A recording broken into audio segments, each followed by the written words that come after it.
Hello guys, welcome back to my channel. और आज हम पढ़ने वाले हैं chapter 7 the shoulder complex. Okay, the shoulder complex composed of clavicle, scapula, humerus और कॉम्बिनेशन ऑफ जॉइंट जो हैं वो लिंक करते हैं अपर एक्सट्रीमिटी से टू द थोरैक्स। अब यहाँ पर देखते हैं कि जो हमारी ह्यूमरस बोन है ये स्कैपुला के साथ आर्टिकुलेट करती है, क्लेविकल के साथ आर्टिकुलेट करती है और क्लेविकल यहाँ पर आर्टिकुलेट करती है मेनोब्रियम ऑफ द स्टर्नम से। ओके, तो यहाँ पर जॉइंट बनते हैं, यहाँ पर एक जॉइंट बनेगा, यहाँ पर एक जॉइंट बनेगा, यहाँ पर एक जॉइंट बनेगा और यहाँ पर जो हमारा थोरैक्स प्रेजेंट होगा वहाँ पर एक जॉइंट बनेगा। ओके, तो टोटल यहाँ पर 4 जॉइंट बनेंगे। कौन कौन से जॉइंट बनेंगे? सबसे पहले यहाँ पर बनेगा स्टर्नोक्लेविक्यूलर जॉइंट। ठीक है, स्टर्नोक्लेविक्यूलर जॉइंट मतलब कि ये है आपका स्टर्नम, ठीक है, और ये है क्लेविकल, तो इसी को बोलेंगे। इस पर जो जॉइंट बनेगा वो बनेगा आपका ग्लिनोह्यूमरल जॉइंट, ग्लिनोह्यूमरल जॉइंट। ठीक है, ये वाला जॉइंट। क्यों? तो ये जो कैविटी यहाँ पर होती है इसको बोलते हैं ग्लिनोइड फोसा और ये आपका ह्यूमरस का हेड हो गया। तो ये दोनों जो जॉइंट बनाएंगे इसको बोलेंगे ग्लिनोह्यूमरल जॉइंट। थर्ड जॉइंट जो बनता है वो बनता है एक्रोमियोक्लेविकुलर जॉइंट। यहाँ पर जो लेटरल बॉर्डर है क्लेविकल का ये, और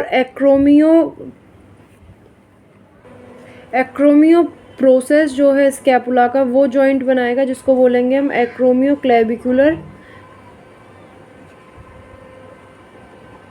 क्लेविकुलर जॉइंट। ओके, अब ये यहाँ पर जो हमारी थोरेसिक बोन्स प्रेजेंट होती हैं, रिब्स प्रेजेंट होती हैं, उसके साथ भी यहाँ पर जॉइंट बनता है। ठीक है, इसको बोलते हैं आपका स्कैपुलो थोरेसिक जॉइंट। ठीक है, ये जब इसका जो वो है, जब आप इसको एलिवेट करते हो यहाँ से, ठीक है, यहाँ से इसको दूर लेकर के जाते हो, एबडक्शन करते हो, तो क्या होता है कि जो ह्यूमरस के साथ साथ जो है ये आपकी स्कैपुला भी इस तरफ जाती है। ठीक है, ये भी साथ में एबडक्ट करती है। तो किस जॉइंट पर काम करती है? यहाँ पर स्कैपुलोथोरेसिक जॉइंट पर। ओके, और इस रिदम को हम बोलते हैं स्कैपुलो ह्यूमरल रिदम, कि जब आपका ह्यूमरस जो है एक पर्टिकुलर डिग्री के बाद ऊपर की तरफ जाएगा, ठीक है, एबडक्ट होगा, तो यहाँ पर ये स्कैपुला जो है ये भी एबडक्ट होगी। नाउ लेट्स सी कि ये डायनेमिक स्टेबलाइजेशन जो है शोल्डर कॉम्प्लेक्स के साथ बहुत इम्पॉर्टेंट कॉन्सेप्ट है। ये क्या होता है? जो हमारा शोल्डर है यहाँ पर हमें स्टेबिलिटी के साथ साथ मोबिलिटी की भी ज़रूरत पड़ती है। ठीक है, देखो, अब ये जो हमारा शोल्डर कॉम्प्लेक्स है यहाँ पर हमें स्टेबिलिटी के साथ साथ जो है मोबिलिटी की भी ज़रूरत पड़ती है। स्टेबिलिटी क्यों चाहिए? क्योंकि ये सबसे ज़्यादा मोबाइल जॉइंट होता है। ज़्यादातर जो हम काम करते हैं वो अपनी अपर एक्सट्रीमिटी में शोल्डर की हेल्प से ही करते हैं ना, तो यहाँ पर मोबिलिटी के साथ साथ स्टेबिलिटी भी चाहिए। इसीलिए ज़्यादातर जो है आपने देखा होगा शोल्डर जॉइंट बच्चों के अंदर जो है वो उतर जाता है, मतलब बोलते हैं ना कि उतर गया, हाथ उतर जाना, उसी को बोलते हैं कि स्टेबिलिटी उस एज में इतनी नहीं होती है। तो अब ये किस तरीके से आती है? जब आप डायनामिकली अपने हाथ को घुमाते हैं या मोबाइल करते हैं तो यहाँ पर जो मसल्स प्रेजेंट होती हैं, जो टिश्यूज़ प्रेजेंट होते हैं, जो लिगामेंट्स प्रेजेंट होते हैं, वो सारे एक फोर्स लगा रहे होते हैं। ठीक है, लिगामेंट्स जो प्रेजेंट होते हैं वो सारे एक फोर्स लगा रहे होते हैं। टिश्यूज़ के थ्रू, लिगामेंट्स के थ्रू और आपके कैप्सूल के थ्रू जो भी फोर्सेस लगती हैं वो बहुत छोटी होती हैं, उन्हें हम कहते हैं पैसिव फोर्सेस। ठीक है, पैसिव फोर्स लगाती हैं वो, जब वर्क नहीं कर रहा होगा हाथ वो तब भी काम करेंगी। लेकिन जब हम इसको मतलब कोई भी मूवमेंट करते हैं तो क्या करते हैं कि यहाँ पर जो हमारी मसल्स होती हैं ना वो भी काम करती हैं, वही काम करती हैं, डायनेमिक स्टेबिलिटी वही देती हैं। तो ये देती हैं हमारी एक्टिव फोर्स लगाती हैं। ठीक है, यहाँ पर देखो ये बताया हुआ है स्कैपुलोथोरेसिक जॉइंट के बारे में कि इसके अंदर कोई भी कैरेक्टरिस्टिक ऐसे नहीं होते कि फाइब्रस, कार्टिलेजिनियस या साइनोवियल जॉइंट प्रेजेंट नहीं होता है इसके बीच में। ओके, तो ये एक इम्पॉर्टेंट नोट है पता होने के लिए। एंड वन मोर थिंग कि एक होता है आपका सब एक्रोमियल जॉइंट, ठीक है, या इसको बोलते हैं सुप्रा ह्यूमरल जॉइंट। ये एक फंक्शनल जॉइंट है जो शोल्डर कॉम्प्लेक्स के अंदर एज अ जॉइंट इंक्लूड किया जाता है। ये जॉइंट कब काम करता है? ये एक फंक्शनल जॉइंट है, ठीक है। ये जो है मूवमेंट के साथ फॉर्म होता है। Is formed by movement of the head of the humerus below acromio coraco acromial arch के नीचे जब हमारा ह्यूमरस वर्क कर रहा होगा तब ये फॉर्म होगा, ठीक है। अब यहाँ पर देखते हैं, सबसे पहले देखते हैं स्टर्नोक्लेविकुलर जॉइंट को, जो फॉर्म होता है आपका इस स्टर्नम के साथ और क्लेविकल के साथ। तो इसके आर्टिकुलेटिंग सरफेसेस क्या होते हैं? आर्टिकुलेटिंग सरफेसेस वो होते हैं जहाँ पर जॉइंट फॉर्म होता है, ठीक है। एक सरफेस ये है और एक सरफेस ये है, तो इसके आर्टिकुलेटिंग सरफेस के बारे में पढ़ते हैं। ओके, ये जो है हमारा मीडियल एंड है क्लेविकल का, और ये जो यहाँ पर नोच बन रही है ये है आपकी मेनोब्रियम की नोच बन रही है। तो यहाँ पर देखो, ये जो हमारा मेनोब्रियम है, यहाँ पर ये वाला जो सरफेस है ये है आपका मेनोब्रियम का, और ये वाला जो सरफेस है ये है आपका क्लेविकल का। ओके, पूरा क्लेविकल का मीडियल एंड एक दूसरे से जॉइंट नहीं कर रहा होता है, और ये जो जॉइंट होता है ये होता है हमारा प्लेन साइनोवियल जॉइंट, ठीक है, साइनोवियल जॉइंट। अब यहाँ पर जो है इस तरीके से, अगर आपने ब्रैकियल प्लेक्सिस आपको पता होगा और मेरे चैनल के अंदर भी डाला हुआ है, तो ब्रैकियल प्लेक्सिस जो है हमारा इस तरीके से यहाँ से क्लेविकल के नीचे से जा रहा होता है, ठीक है। यहाँ पर लिखा भी हुआ है स्टर्नोक्लेविकुलर जॉइंट जो है वो एक आर्टिकुलेशन है मीडियल क्लेविकल की with the manubrium and the first costal cartilage. Okay, first costal cartilage के साथ, और यहाँ पर saddle shaped surface of the medial clavicle and manubrium are reciprocally convex and concave. तो यहाँ पर ये जो है सैडल शेप होती है, जैसे कि हॉर्स के बैक पर जो सीट बनी हुई होती है वो सैडल शेप की होती है, उसी तरीके से यहाँ पर जो आपका मीडियल क्लेविकल होती है इसकी भी शेप सैडल शेप होती है। ओके, ये रोटेट करता है तो इस तरीके से रोटेट कर लेता है यहाँ पर। अब नेक्स्ट यहाँ पर देखते हैं हम स्टर्नोक्लेविकुलर डिस्क दिखाई हुई है, ये है हमारा, इसको और मैग्नीफाई करके हमने यहाँ पर देखा है। तो ये जो है हमारा मेनोब्रियम का एंड है और ये है हमारा क्लेविकल, मीडियल क्लेविकल का एंड। तो इसके बीच में जो है ये स्टर्नोक्लेविकुलर डिस्क प्रेजेंट है। ओके, और यहाँ पर स्टर्नोक्लेविकुलर लिगामेंट प्रेजेंट है। इसके साथ साथ मैं आपको बता देती हूँ कि और कौन कौन से इसके अंदर लिगामेंट प्रेजेंट होते हैं। सबसे पहला जो लिगामेंट है वो तो है हमारा कोस्टोक्लेविकुलर लिगामेंट। एक लिगामेंट होता है जो यहाँ पर जो आपकी दूसरी क्लेविकल प्रेजेंट होगी ना उससे अटैच कर रहा होगा, उसको, इस लिगामेंट को हम बोलते हैं इंटरक्लेविकुलर लिगामेंट। यहाँ पर देखो, यहाँ पर अच्छे से समझ में आएगा, ठीक है। ये तो हमारा मेनोब्रियम है, ये हमारा मीडियल एंड है जिससे कि जो क्लेविकल की शेप होती है वो सैडल शेप की होती है। अब यहाँ पर हम देख रहे थे लिगामेंट्स को, तो ये है हमारा एंटीरियर स्टर्नोक्लेविकुलर लिगामेंट, मतलब कि ये सामने से जो है स्टर्नम और क्लेविकल को वो कनेक्ट कर रहा है, ठीक है।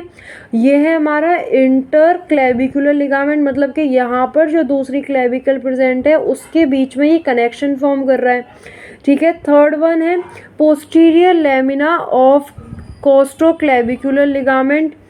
ये जो आपका यहाँ पर जो वो आपका जो फर्स्ट रिब है उसके साथ क्लेविकल को जॉइंट कर रहा है। इसके अंदर दो लेमिनाज है, एक है एंटीरियर और एक है पीछे से आ रहा है वो है पोस्टीरियर। ओके, तो इसको बोलेंगे कोस्टोक्लेविकुलर लिगामेंट। ऊपर से याद करो तो कोस्टोक्लेविकुलर लिगामेंट हो गया, एक हो गया इंटरक्लेविकुलर लिगामेंट, एक हो गया एंटीरियर स्टर्नोक्लेविकुलर लिगामेंट, और एक और लिगामेंट होता है इसी की तरह स्टर्नोक्लेविकुलर लिगामेंट में ही होता है पोस्टीरियर, पीछे की तरफ से जो इसको कनेक्ट कर रहा होता है उसको बोलते हैं पोस्टीरियर स्टर्नोक्लेविकुलर लिगामेंट। देखो स्टर्नम क्लेविकुलर जॉइंट के जो हैं हमारे 3 ट्रांसलेटरी मोशंस होते हैं और 3 होते हैं आपके रोटेटरी मोशंस, ठीक है। तो टोटल यहाँ पर जो है डिग्री ऑफ फ्रीडम 6 होती है, 3 रोटेशनल फ्रीडम और 3 ट्रांसलेशनल फ्रीडम। फ्रीडम होता है कि आप कितनी प्लेन्स के अंदर कितने मोशंस कर सकते हैं एक है उससे जॉइंट से, ठीक है। 3 रोटेशनल फ्रीडम्स क्या होते हैं, एलिवेशन या डिप्रेशन, प्रोट्रैक्शन या रिट्रैक्शन और बैकवर्ड रोटेशन, ठीक है। अभी इसको आगे देखेंगे डायग्राम्स के साथ। और 3 ट्रांसलेशन फ्रीडम्स होते हैं, सुपीरियर और inferior, anterior and posterior, medial and lateral, okay. तो यहाँ पर देखो अभी हमने क्या देखा था, 3 रोटेटरी होते हैं और 3 होते हैं आपके ट्रांसलेटरी। तो रोटेटरी के अंदर क्या आ रहा है, एलिवेशन आ रहा था और डिप्रेशन आ रहा था। एलिवेशन मतलब कि श्रगिंग ऑफ शोल्डर्स जब हम करते हैं तो हमारी क्लेविकुलर ऊपर की तरफ जाती है, उसको बोलते हैं एलिवेशन, ठीक है। ये नॉर्मल पोजीशन है, इससे जब ये ऊपर की तरफ गई तो इसको बोलेंगे एलिवेशन और नीचे की तरफ आई तो इसको बोलेंगे हम डिप्रेशन, ओके। अब इसके साथ साथ क्या यहाँ पर हो रहा है कि ये जो जॉइंट है जब ऊपर की तरफ आएगा जाएगा तो जस्ट थिंक कि ऐसे था, अब ये जब ऐसे गया तो ये जो है आपका नीचे की तरफ इन्फीरियर ट्रांसलेशन इसने किया, नीचे की तरफ आया ना इस जगह से, तो ये जो है आपका इसको बोलते हैं इन्फीरियर ट्रांसलेशन होना, ठीक है, ड्यूरिंग द एलिवेशन, ओके। और इसने क्या किया, लेटरल रोटेशन, लेटरल ट्रांसलेशन भी हुआ इसके अंदर, थोड़ा सा लेटरल ट्रांसलेशन भी हो रहा है, बाहर की तरफ भी जा रहा है, ओके। फिर क्या करते हैं, जब हम इसको डिप्रेशन कर रहे हैं तो डिप्रेशन के टाइम पर क्या होगा कि ये सुपीरियर ट्रांसलेशन कर रहा है यहाँ पर और मीडियल ट्रांसलेशन कर रहा है, okay. Superior translation and medial translation. अब ये किस प्लेन के अंदर हो रहा है, जब भी हम एलिवेशन और डिप्रेशन कर रहे हैं तो ये हमारा किस प्लेन में हो रहा है, एंटीरियर पोस्टीरियर एक्सिस के उसमें कर रहा है, ठीक है। जो आपकी प्लेन नहीं, एक्सिस जो है इसकी वो है आपकी एंटीरियर पोस्टीरियर, ओके। और प्लेन है फ्रंटल, ठीक है, क्योंकि ऊपर नीचे की तरफ जा रहा है तो ये फ्रंटल प्लेन के अंदर आएगा, ओके। तो ये हो गया, यहाँ पर हमने देखे 2 ट्रांसलेटरी। अब देखते हैं एंटीरियर एंड पोस्टीरियर ट्रांसलेशन। तो इस डायग्राम को समझने की कोशिश करो। अब इसके अंदर हम देख रहे हैं एंटीरियर एंड पोस्टीरियर ट्रांसलेशन क्या होती है, जो हमारा लास्ट ट्रांसलेटरी फ्रीडम बचा था, फ्रीडम ऑफ डिग्री बचा था। इसके अंदर देखो ये जो है आपको सुपीरियर व्यू से दिखा रहा है, ऊपर की तरफ से दिखा रहा है, ये हमारी फ्रंट ऑफ द बॉडी है और ये हमारा बैक ऑफ द बॉडी है, ठीक है। एंटीरियर है और ये हमारा पोस्टीरियर है। अब क्या हो रहा है, जो हमारा सुपीरियर, इन्फीरियर, मीडियल और लेटरल जो ट्रांसलेशन हो रही थी वो हो रही थी एलिवेशन और डिप्रेशन के टाइम पर, ठीक है, श्रगिंग के टाइम पर और वापस लाने के टाइम पर, ठीक है, बैक टू द नॉर्मल के टाइम पर। अब जो हमारा ये हो रहा है एंटीरियर एंड पोस्टीरियर ट्रांसलेशन हो रही है, ये हो रही है during the protraction and retraction. Protraction and retraction कौन से मूवमेंट होते हैं, प्रोट्रैक्शन होता है जब आप अपने शोल्डर को आगे की तरफ मूव करते हैं, ठीक है। आगे की तरफ मतलब कि सिर्फ शोल्डर को एंटीरियरली लेकर के जाते हैं, और जो रिट्रैक्शन होता है वो होता है जब आप पीछे की तरफ करते हैं, ठीक है। तो इसके अंदर क्या हो रहा है कि ये आपकी जो है ये है आपकी नॉर्मल पोजीशन शोल्डर की, क्लेविकल की। जब ये आगे की तरफ जा रहा है ड्यूरिंग दी प्रोट्रैक्शन तो यहाँ पर क्या हो रहा है कि ये एंटीरियरली पोस्टीरियरली ट्रांसलेशन यहाँ पर देखने को मिलेगी, ठीक है। जैसे कि ये हमारी क्लेविकल है, अब ये पहले क्या कर रही थी, ये आपका जो है वर्टिकल एक्सिस पर काम होगा, जो पहले वाली थी वो हो रहा था आपका एंटीरियर पोस्टीरियर एक्सिस पर, ठीक है। तो ये जो है जब ये आगे की तरफ जाएगी, ठीक है, तो यहाँ पर देखो ये जो है ये आपका मीडियल एंड है क्लेविकल का, और ये है आपकी क्लेविकल, ठीक है। जब आप कर रहे हैं प्रोट्रैक्शन तो क्या हो रहा है, ये आगे की तरफ जा रही है, तो यहाँ पर क्या है, ये पोस्टीरियरली ट्रांसलेशन कर रही है। और जब ये पीछे की तरफ वापस रिट्रैक्शन में आएगी तो ये आपकी एंटीरियरली ट्रांसलेशन करेगी। और इसका एक्सिस कौन सा है, इट्स वर्टिकल एक्सिस में काम कर रही है। यहाँ पर देखो, ये है प्रोटेक्शन और रिट्रैक्शन ऑफ द क्लेविकल की जो हमें रेंज दी हुई है, वो है 15 to 20 डिग्री ऑफ प्रोटेक्शन हो सकता है, और 30 या उससे ज़्यादा भी रिट्रैक्शन हो सकता है, क्लेविकल अवेलेबल होगी तब, ठीक है। ऑफ द क्लेविकल अवेलेबल है मतलब इतना इसके अंदर हो सकता है। 15 to 20 डिग्री रेंज है, और 30 से ज़्यादा रिट्रैक्शन की रेंज है। अब देखते हैं हम जो रोटेटरी मोशंस थे उनको, ठीक है। Elevation and depression we know, अभी हमने देखा था, and protection and retraction we also know, ठीक है, जिसके अंदर एंटीरियर एंड पोस्टीरियर ट्रांसलेशन हो रही थी। बचा है हमारा पोस्टीरियर रोटेशन। अब पोस्टीरियर रोटेशन क्या होती है, फॉर एग्जांपल ये हमारी जो है यहाँ पर इस डायग्राम के अंदर ही देखो, ये जो हमारी है ये है नॉर्मल पोजीशन क्लेविकल की, ओके। ये जो ब्लैक ब्लैक यहाँ पर डार्क ब्लैक से है, ठीक है। अब क्या होगा, जब आप इसको वो पोस्टीरियर रोटेशन होगी तो क्या होगा कि ये अपने ही एक्सिस पर इस तरीके से, लॉन्गिट्यूडनल एक्सिस पर इस तरीके से स्पिन हो जाएगा और पीछे की तरफ रोटेशन में चला जाएगा, ठीक है। और जो एंटीरियर रोटेशन होती है वो उसकी न्यूट्रल पोजीशन होती है, ठीक है। जैसे अब ये वापस वो आपका पोस्टीरियर रोटेशन में गया, ठीक है, मैं इससे समझाती हूँ। ये आपका गया पोस्टीरियर रोटेशन में, इस तरीके से पोस्टीरियर रोटेशन में गया, इस कैप के इससे समझने की कोशिश करना कि ये गया है आपका पोस्टीरियर रोटेशन में। अब ये वापस जो आएगा उसी पोजीशन में तो नहीं रहेगा ना, जब ये वापस आएगा तो इसको बोलेंगे एंटीरियर रोटेशन में है, neutral position is anterior rotation. और जब ये वापस जा रहा है तो उसको बोलेंगे हम posterior rotation, okay.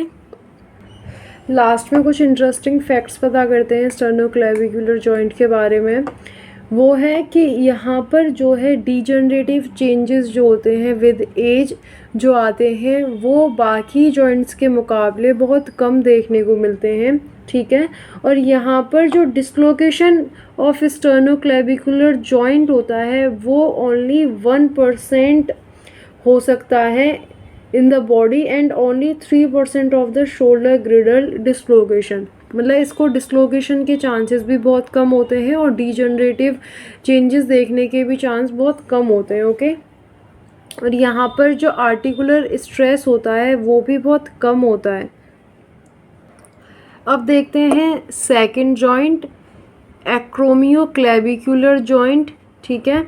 Acromioclavicular joint कहाँ पर बनता है, वो बनता है आपके क्लेविकल के लेटरल एंड पर और स्कैपुला के एक्रोमियन प्रोसेस से, ठीक है। ये वाला जो जॉइंट है ये है आपका एक्रोमियोक्लेविकुलर जॉइंट। अब देखते हैं कि इसके अंदर क्या क्या होता है, ओके। यहाँ पर जो है ये है आपकी क्लेविकल, ठीक है, ये लेटरल एंड है ये वाला, और ये आ रहा है आपका एक्रोमियन प्रोसेस स्कैपुला से। इसके बीच में जो है आपके एक्रोमियोक्लेविकुलर डिस्क प्रेजेंट है, जैसे कि स्टर्नोक्लेविकुलर डिस्क प्रेजेंट थी, सिमिलरली एक्रोमियोक्लेविकुलर डिस्क प्रेजेंट है यहाँ पर। अब देखो यहाँ पर कैप्सूल और लिगामेंट कौन कौन से होते हैं एक्रोमियोक्लेविकुलर जॉइंट में। 3 लिगामेंट्स होते हैं, superior and inferior acromioclavicular ligament, and third one is coracoclavicular ligament. Ligament के नाम से ही उसकी पोजीशन याद रह सकती है, ठीक है। देखो अब जो आपका सुपीरियर और इंफीरियर एक्रोमियोक्लेविकुलर लिगामेंट है वो साफ साफ बता रहा है कि एक ऊपर होगा एक नीचे होगा, क्लेविकल और एक्रोमियन प्रोसेस के बीच में होगा, ठीक है। यहाँ पर ये सुपीरियर है तो ये ऊपर की तरफ से जा रहा है, और नीचे की तरफ से जो आ रहा होगा वो होगा आपका इंफीरियर एक्रोमियोक्लेविकुलर लिगामेंट, ठीक है। जो सेकंड वन है, जो थर्ड वन है एक्चुअली, वो है आपका कोरेकोक्लेविकुलर लिगामेंट। तो यहाँ पर ये है आपका कोराकॉइड प्रोसेस स्कैपुला का, और यहाँ पर जो लिगामेंट है, ठीक है, इसको बोलेंगे कोरेकोक्लेविकुलर लिगामेंट। क्लेविकल के बीच में और कोरेकॉइड प्रोसेस के बीच में जो है ये है आपका कोरेकोक्लेविकुलर लिगामेंट। ओके, यहाँ पर जो कोरेकोक्लेविकुलर लिगामेंट है ये दो पार्ट्स के अंदर डिवाइडेड है, एक है ट्रेपिजॉइड लिगामेंट और एक है कॉनॉइड लिगामेंट। ओके, तो ये दोनों मिलकर के बना रहे हैं कोरेकोक्लेविकुलर लिगामेंट को। अब हम देखते हैं एक्रोमियोक्लेविकुलर मोशंस कौन कौन से होते हैं। ये कुछ प्राइमरी रोटेटरी मोशंस होते हैं एक्रोमियोक्लेविकुलर जॉइंट पर, वो है internal external rotation, anterior posterior tilting या टिपिंग भी बोल सकते हैं इसको, and last one is upward and downward rotation. Okay, तो यहाँ पर जो है 3 प्राइमरी रोटेटरी मोशंस हैं। ओके, अब एक एक करके हर एक को देखेंगे। अब देखो इसके अंदर जो है एक अलग से एक और प्लेन बताया है, जो है प्लेन ऑफ स्कैपुला। अब प्लेन ऑफ स्कैपुला क्यों बनता है, बिकॉज जो आपकी थोरेसिक यहाँ पर जो बोन्स प्रेजेंट है वो फ्लैट तो होती नहीं है, थोड़ा सा कर्व प्रेजेंट होता है। जो हमारा कोरोनल प्लेन या फिर इसको फ्रंटल प्लेन भी कहते हैं, वो आपकी बॉडी को 2 पार्ट्स में डिवाइड करता है, एंटीरियरली और पोस्टीरियरली, ठीक है। लेकिन जो क्रैप्शन है, ये जो आपका प्लेन ऑफ स्कैपुला है, इसके अंदर क्या होता है कि यहाँ पर जो कर्व प्रेजेंट होता है उसकी वजह से इसका प्लेन थोड़ा सा डिफरेंट हो जाता है फ्रॉम दी कोरोनल प्लेन, ठीक है। तो इसके अंदर जो स्कैपुला के अंदर जितने इमोशंस होते हैं वो आपके प्लेन ऑफ स्कैपुला की वजह से स्कैपुला के अंदर होते हैं, ठीक है। यहाँ पर बाकी आपको एक्सिस दी हुई है, वर्टिकल एक्सिस और ऑब्लिक एंटीरियर पोस्टीरियर एक्सिस, और ये है आपकी जो कोरोनल एक्सिस यूज़ होती है। कोरोनल एक्सिस में ओब्लिक, कोरोनल प्लेन के अंदर जो आपकी एक्सिस यूज़ होती है वो है ओब्लिक एक्सिस। ओके, तो अब हम देखते हैं इंटरनल एंड एक्सटर्नल रोटेशन, ठीक है।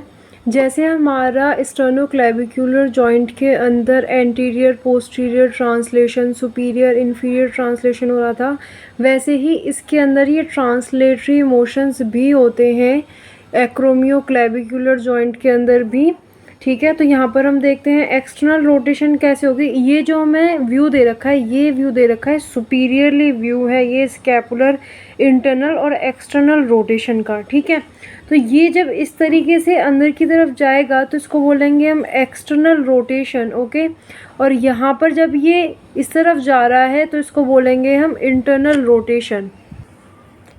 अब यहाँ पर देखो ये जो प्रोटेक्शन और रिट्रैक्शन बता रखा है, ये चीज़ इम्पॉर्टेंट होती है इंटरनल और एक्सटर्नल रोटेशन के लिए स्कैपुला के।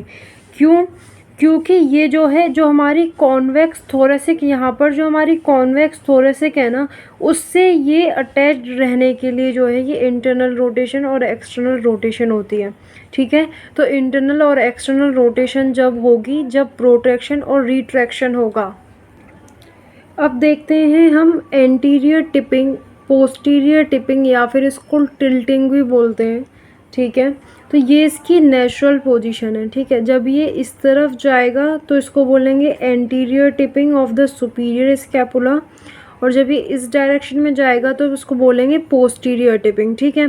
ये चीज़ कब देखने को मिलती है हमें, जब डिप्रेशन और एलिवेशन होता है। एलिवेशन के अंदर क्या होता है, हम श्रगिंग करते हैं शोल्डर्स की, तब होता है एलिवेशन ऑफ स्कैपुला, और फिर जब हम बैक टू नॉर्मल आते हैं तो वो हो जाता है डिप्रेशन। तो इसके अंदर क्या होगा कि जब ये ऊपर की तरफ गया तो क्या हुआ, ये एंटीरियरली टिपिंग हो गई इसकी, और जब ये नीचे की तरफ आया तो इसका डिप्रेशन के टाइम पर जो है, जब ये नीचे की तरफ आया तो यहाँ पर जो है इसकी हो गई पोस्टीरियर टिपिंग।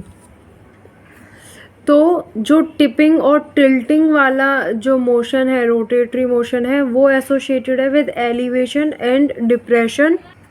अब यहाँ पर देखो ये जो है, यहाँ पर ये रोटेशन हो रही है, ठीक है। इस तरीके से जो है ये रोटेट हो रहा है, ठीक है। तो ये जो रोटेशन हो रही है ना, इस तरफ जब ये जा रहा है तो इसको बोलेंगे हम अपवर्ड रोटेशन, ऊपर की तरफ शिफ्ट हो रहा है इस तरीके से, और ये जब नीचे की तरफ आ रहा है तो इसको बोलेंगे हम डाउनवर्ड रोटेशन। ओके, अब यहाँ पर जो है, जो हमारा ये जॉइंट है, यहाँ पर मीडियल और लेटरल ट्रांसलेशन भी होगी।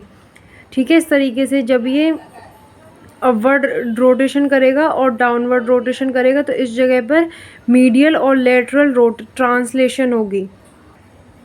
जो हमारा एक्रोमियोक्लेविकुलर स्ट्रेस जो होता है, उसके अंदर क्या होता है, ये बहुत ज़्यादा प्रोन होता है आपका ट्रॉमा के लिए या डिजनरेटिव चेंजेस के लिए। फर्स्ट 3 डिकेड्स ऑफ लाइफ के अंदर जो है, इसमें ज़्यादातर अगर ये गिर गया कोई, या शोल्डर विद आर्म अडेक्टेड, तो यहाँ पर जो है ज़्यादा ट्रॉमा होने के चांसेस होते हैं एक्रोमियोक्लेविकुलर जॉइंट पर। ठीक है, और इसके अंदर डीजनरेटिव चेंजेस भी देखने को मिलते हैं सेकंड डिकेड, मतलब सेकंड डिकेड इन सेंस कि 20 ईयर्स के बाद जो है उसमें देखने को मिलते हैं। और यहाँ पर इसका जो स्पेस होता है वो फ्रिक्वेंटली नैरो हो जाता है, छोटा हो जाता है, जब 6th डिकेड मतलब 60 ईयर्स का इंसान हो जाता है तब। ठीक है, अब हम नेक्स्ट जॉइंट देखते हैं जो है हमारा स्कैपुलोथोरेसिक जॉइंट। जो हमारा थोरैक्स होता है पीछे की तरफ, जो रिब्स होती हैं, उससे जब हमारा स्कैपुला अटैच होता है तब वहाँ पर मतलब एक जॉइंट का नाम दिया हुआ है। बेसिकली कोई जॉइंट नहीं होता है, बिकॉज जैसा मैंने पहले ही बताया था, स्टार्टिंग में ही मेंशन किया हुआ है कि यहाँ पर कोई भी फाइब्रस टिश्यू या फिर कन्वो, कोई भी साइनोवियल फ्लूइड, ऐसी चीज़ें प्रेजेंट नहीं होती हैं। फिर से यहाँ पर इन्होंने ये चीज़ बोली है कि ये कोई एनाटॉमिक जॉइंट नहीं है जो यूनियन करे किसी भी बोनी सेगमेंट को बाय एनी फाइब्रस, कार्टिलेजिनियस या फिर साइनोवियल टिश्यू से, बट ये जो है एक इंटरडिपेंडेंट जॉइंट है जो आपका एक्रोमियोक्लेविकुलर स्टर्नोक्लेविकुलर जॉइंट पर डिपेंड करता है। ठीक है, कोई भी मूवमेंट अगर स्कैपुला पर हो रहा है ऑन द थोरैक्स, तो ये जो होगा ये एक्रोमियोक्लेविकुलर जॉइंट पर और स्टर्नोक्लेविकुलर जॉइंट पर, दोनों पर एक साथ होगा। तो इसी वजह से जो है ये तीनों जॉइंट जो हैं एक चैन की तरह वर्क करते हैं। अब यहाँ पर आगे दिया हुआ है कि रेस्टिंग पोजीशन ऑफ स्कैपुला क्या होता है, नॉर्मल पोजीशन क्या होती है। स्कैपुला जो है वो पोस्टीरियर थोरैक्स पर प्रेजेंट होती है, approximately 5 centimetre from the mid line of the second T2 और T7 के बीच में। ठीक है, जैसे ये T2 है और ये T7 है। ठीक है, तो यहाँ से जो है आपका स्कैपुला होगी यहाँ पर अप्रॉक्सीमेटली इस लाइन से लेकर के 5 सेंटीमीटर अवे। ठीक है, और ये इंटरनली रोटेटेड होगी अबाउट 35 डिग्री टू 45 डिग्री। ठीक है, फ्रॉम द कोरोनल प्लेन। अब इसको यहाँ पर डायग्राम के अंदर देख के देखो, ये है आपका कोरोनल प्लेन, जिसे हम फ्रंटल प्लेन भी बोलते हैं, तो अब क्या हो रखा है इसके अंदर की, ये इंटरनली रोटेटेड है इतना। ठीक है, इंटरनली रोटेटेड है 30 टू 45 डिग्रीज, और यहाँ पर जो ये थोरेसिक वर्टिब्रा दी हुई है इससे 5 सेंटीमीटर, ये यहाँ पर यहाँ से 5 सेंटीमीटर का डिस्टेंस है। ये जो हम पैल्पिटेशन का करते हैं ना किसी भी पेशेंट को, जब ये चीज़ें बहुत ध्यान में रखने की होती है, मतलब इससे हेल्प हो जाती है। अब यहाँ पर देखो, ये जो हमारी स्कैपुला है ये एंटीरियरली टिल्टेड है, मतलब आगे की तरफ जो है इस तरीके से हल्की सी यहाँ से उठी हुई है। ठीक है, तो ये इसके प्लेन से यहाँ से लेकर के ये जो है, ये जो एंगल बन रहा है ना, ये एंटीरियर टिल्ट का बन रहा है। तो ये जो एंगल है ये है 10 to 20 degrees to the vertical plane. क्योंकि वर्टिकल प्लेन किस लिए, क्योंकि ये जो ऊपर से प्लेन आएगा इसको वर्टिकल प्लेन बोलते हैं, इस तरफ से जो प्लेन जाएगा उसको हम बोलते हैं कोरोनल प्लेन या फिर फ्रंटल प्लेन। ओके, तो यहाँ पर जो है ये एंटीरियर टिल्टेड होती है 10 to 20 degrees, and at the last जो है ये हमारा पोस्टीरियर व्यू है और इसके अंदर बताया गया है कि जो हमारा स्कैपुला है वो अपवर्ड रोटेटेड होता है, अपवर्ड रोटेटेड है यहाँ से ये 5 to 10 डिग्री, ठीक है, यहाँ पर ही अपवर्ड रोटेटेड है 5 to 10 डिग्री। अब इन शॉर्ट अगर हम देखें तो हमारी जो रेस्टिंग पोजीशन है उसके अंदर क्या बताया है कि ये इंटरनली रोटेटेड होती है आपका 35 to 45 डिग्री, ठीक है, एंटीरियरली टिल्ट होती है 10 to 20 डिग्री और अपवर्ड रोटेटेड होती है 5 to 10 डिग्री। तो ये है हमारी resting position of scapula. Thank you so much for watching this video. इसके नेक्स्ट जो चैप्टर है, आगे जो चैप्टर चल रहा है वो हम नेक्स्ट पार्ट के अंदर कवर करेंगे। इस वीडियो के लिए इतना काफ़ी है, वीडियो काफ़ी लंबी हो चुकी है। ओके, अगर आपको पसंद आया है कंटेंट तो please subscribe my channel and like it.